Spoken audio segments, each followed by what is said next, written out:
Welcome to In the Green Chair, an interview podcast series for people looking to begin or expand their career in the green economy. I'm your host, Anna Garza, and today's guest in the Green Chair is Executive Director of the Whistler Center for Sustainability, Cheeying Ho. Sustainability and social purpose is the way we do things, not an add-on anymore. So in order to scale that up, I don't think we can expect everybody to be innovative and think of new ways to doing something. Rather, we need to learn what's working well and figure out how to replicate and scale it up so that it's easy for everyone to do, no matter what size their organization. She has over 20 years of experience in urban and community strategic planning. On this episode, we discuss how a strong vision and shared community goals can help build greener cities and more sustainable organizations. Welcome to the Green Chair, Cheeying. Thank you so much for joining us today. Thanks, Anna. So you're based in Whistler, and you're joining us today from there. BC and Whistler has some stereotypes of yoga, ski bumps, and greener living. As an urban planner living in BC, do you think any of these tropes are true? And why does it attract people to live there? I just want to say first that I'm grateful to be living, working, and playing on the unceded shared territories of the Liwat and Squamish First Nations, and very grateful to be here on their land. Probably less yoga, known for yoga, even though we have lots of yoga studios. You hear so many stories of people coming to Whistler as a ski bum for a season, and then 20 years later, they're still here. So it's an amazing place to live, work, and play, obviously, and to raise a family.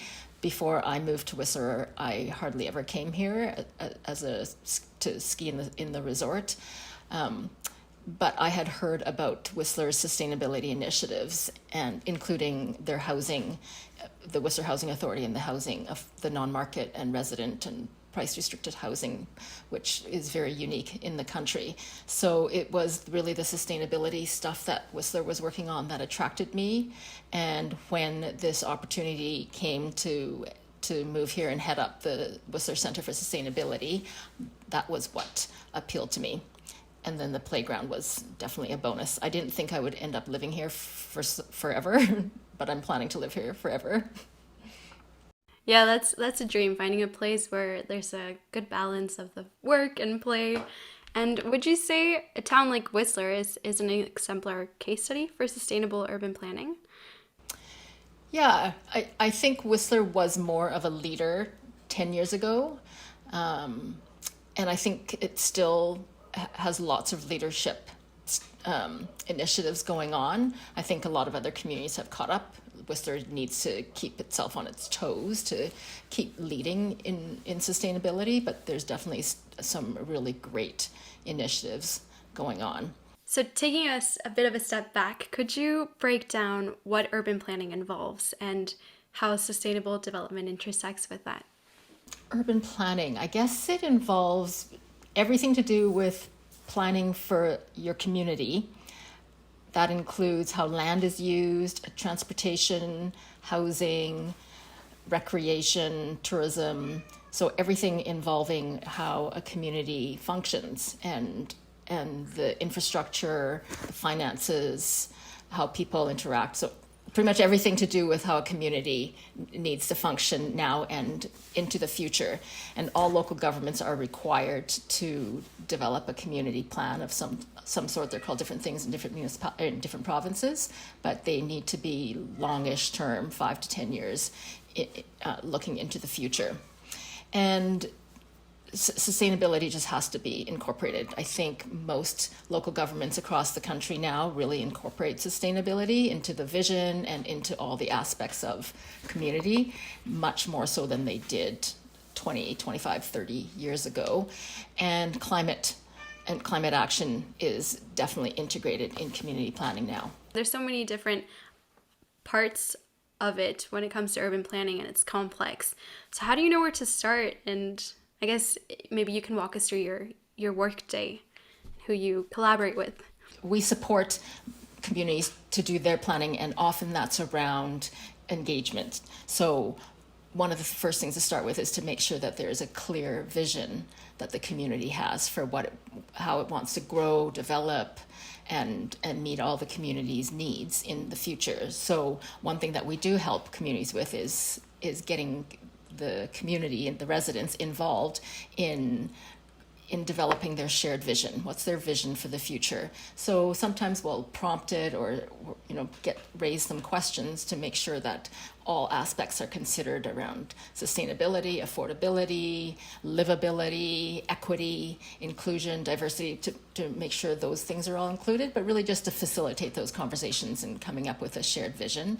And then once the vision is created and some goals, then the planning can start. So how do we achieve these goals? What needs to be done to get there? Our work in planning is everything from a broader community plan to a housing plan or a tourism plan. And then we do a lot of strategic planning as well we work with a lot of nonprofit organizations to support them with strategic planning, but also with councils in local governments.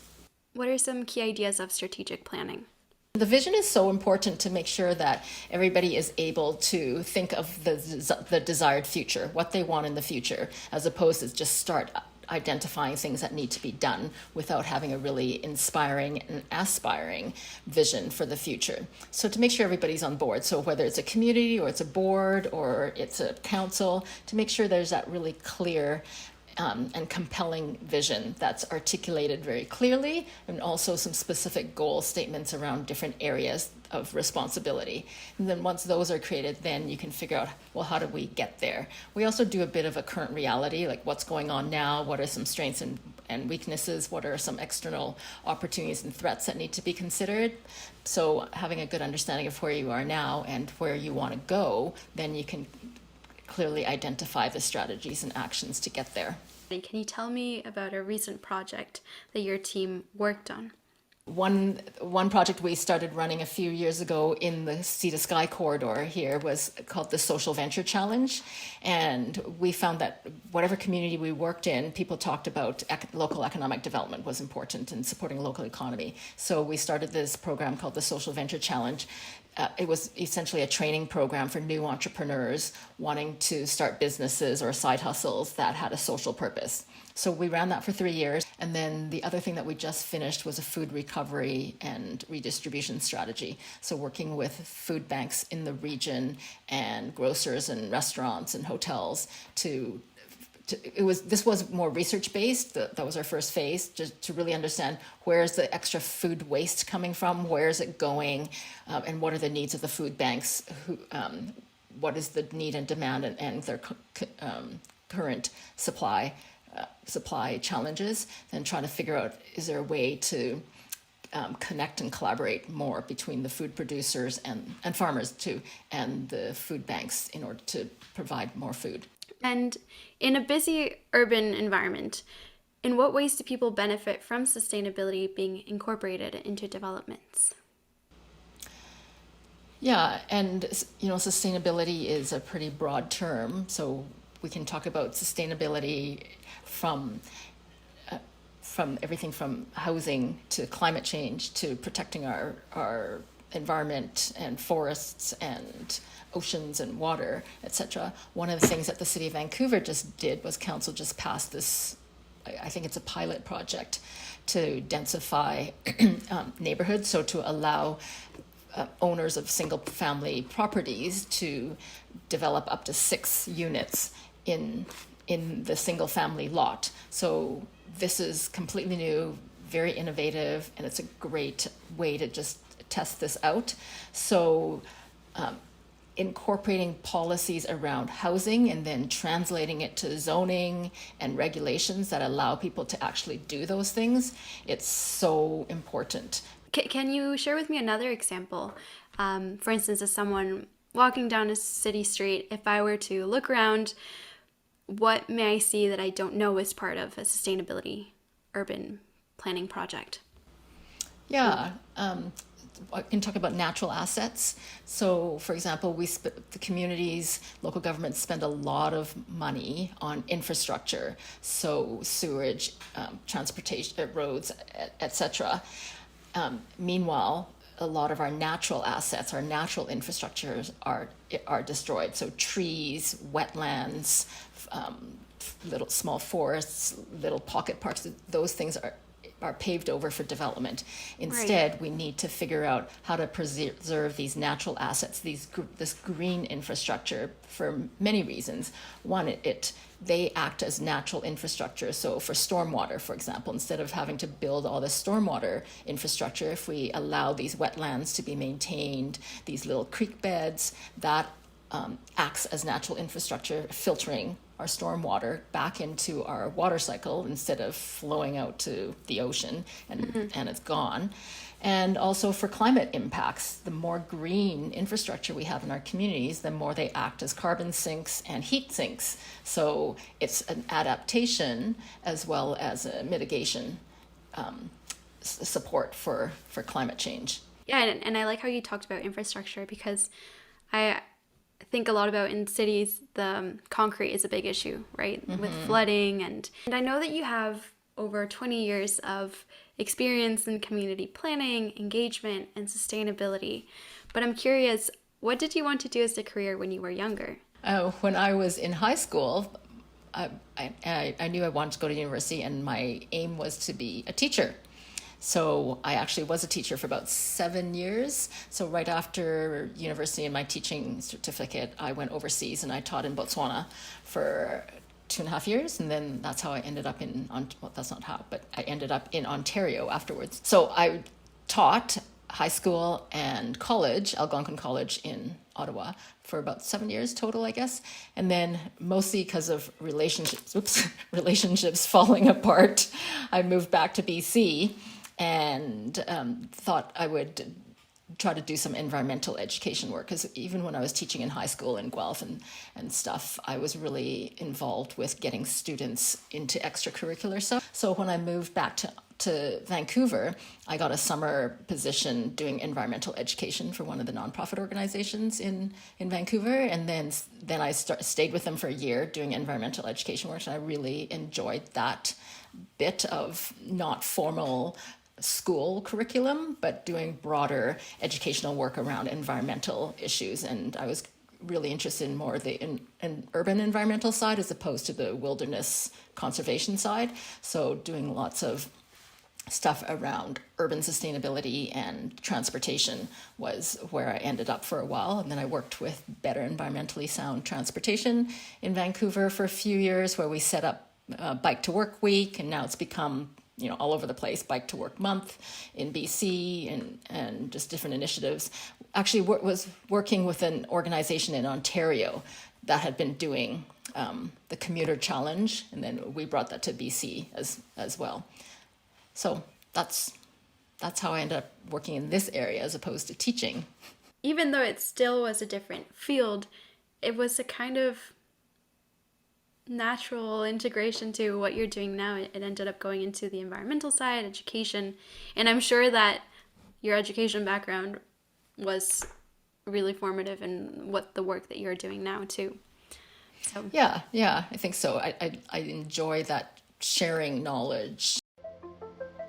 we'll be right back. This interview series is part of the Green Collar Careers program, brought to you by Relay Education. Relay is a Canadian charity that delivers renewable energy, environmental education, and green careers programs for youth. Remember to check out our website, relayeducation.com, and social media channels at Relay Education to find out when our next interview will be posted and to find resources on how to start your green career. Since you gave us a little bit of a glimpse into your career journey, how did your career lead you to the role of executive director of the Whistler Center? Well, when I was at BEST, Better Environmentally Sound Transportation, I was hired. It was a newish organization, and they had no staff, so I was one of the first staff people. It was all volunteer, very grassrootsy volunteer.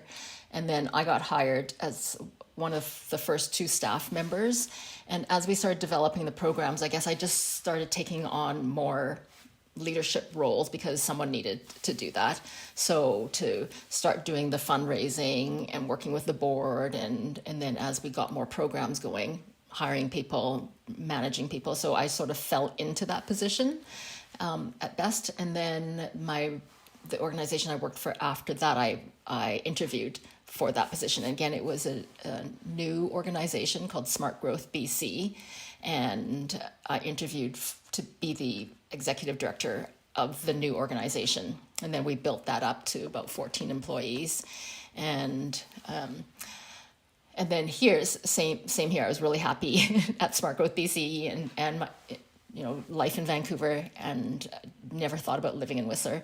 I was asked to apply for this job, and it was interesting. So I applied and got it. Moved my family up here, and that's how it happened.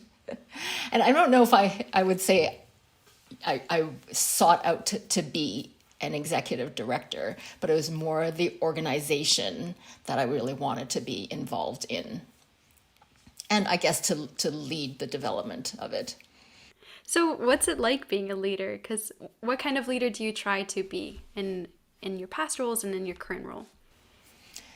Current role is quite different from my past role, because our organization we've kept small, purposely, and because we're very much an enterprising nonprofit, and we're very similar to a consulting company, except that we're a nonprofit. So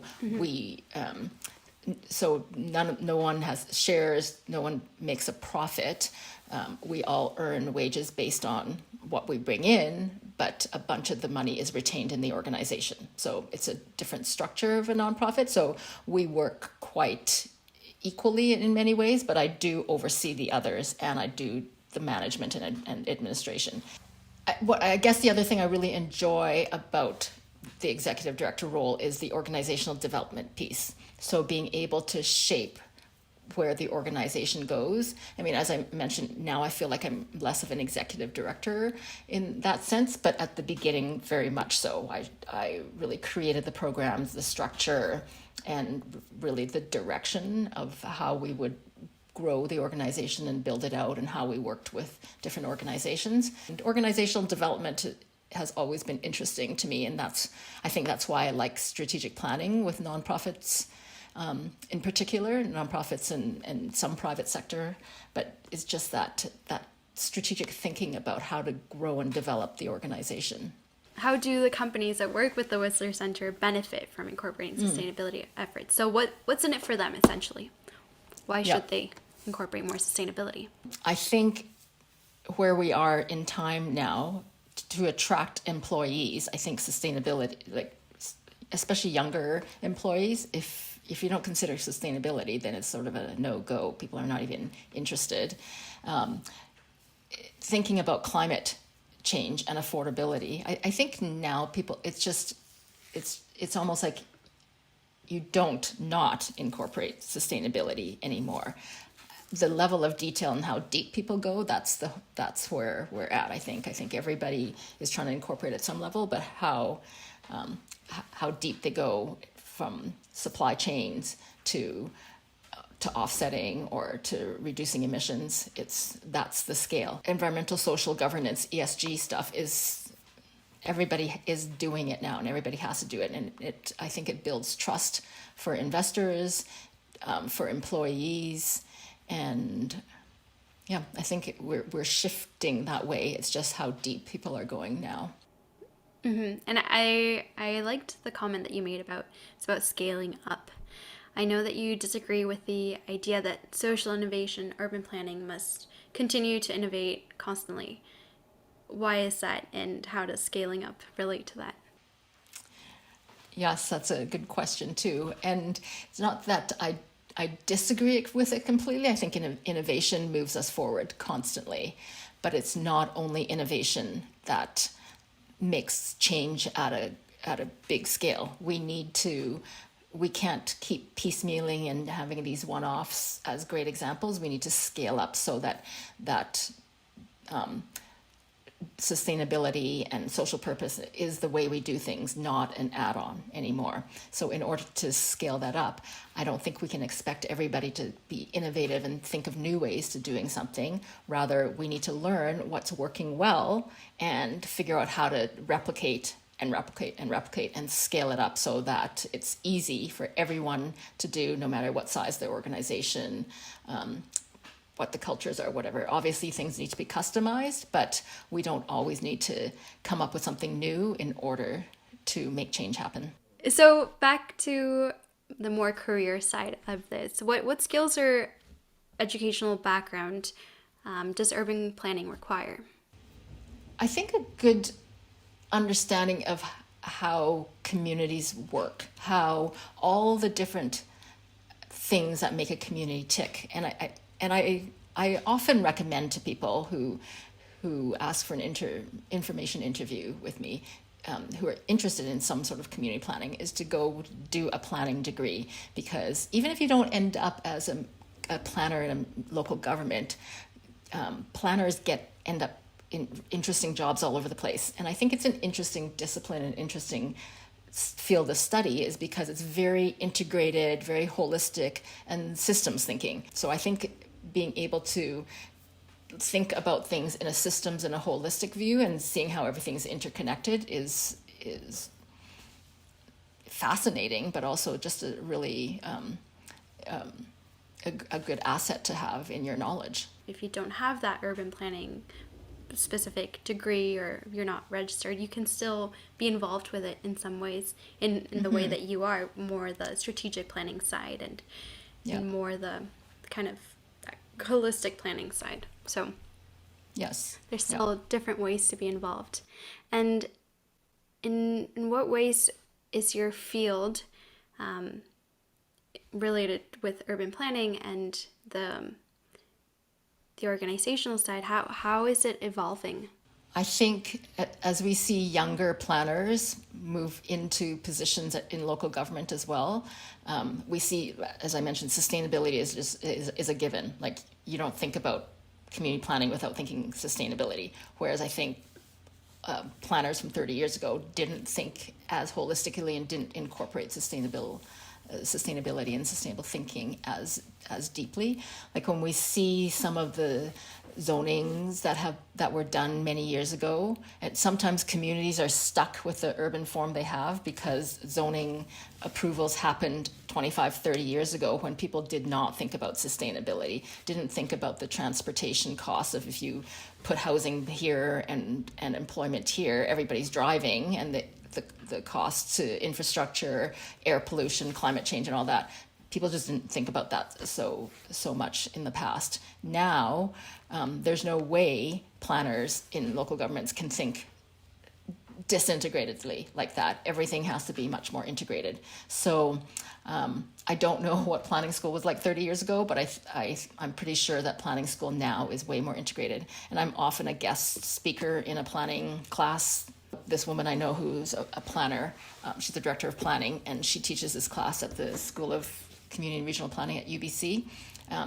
She always talks about the role of nonprofits in the planning world. So my organization, and then she brings someone in from a housing organization, planners from a nonprofit housing organization, and social planners. So a diversity of planners, not just community planners, but social planners, but everybody from planning just has this way of thinking about communities in an integrated way. What advice do you have for young people interested in pursuing a career path in urban planning and community planning and engagement?